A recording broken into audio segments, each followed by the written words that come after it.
Breaking news అమెరికాలోని Dallas లో జరిగిన భారతీయుడి దారుణ హత్యపై అమెరికా అధ్యక్షుడు డొనాల్డ్ ట్రంప్ సంచలన వ్యాఖ్యలు చేశారు.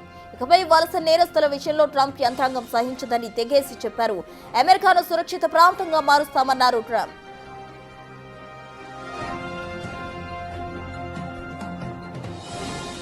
డలాస్ లోని ఇండియన్ చంద్రన్ నాగమల్లయ్య హత్యకు సంబంధించి భయంకరమైన రిపోర్ట్స్ చూశానని ట్రంప్ తన ట్రూత్ సోషల్ ప్లాట్ఫామ్ లో పెట్టిన పోస్ట్ లో పేర్కొన్నారు.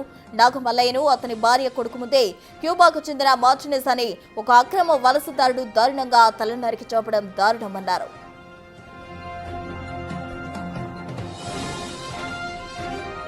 నిందితుడు మార్టినెస్ ను గతంలో పలు నేరాలపై అరెస్ట్ చేశారని, అలాంటి నేరస్తుడిని క్యూబా దేశంలో ఉండాలని కోరుకోలేదన్నారు.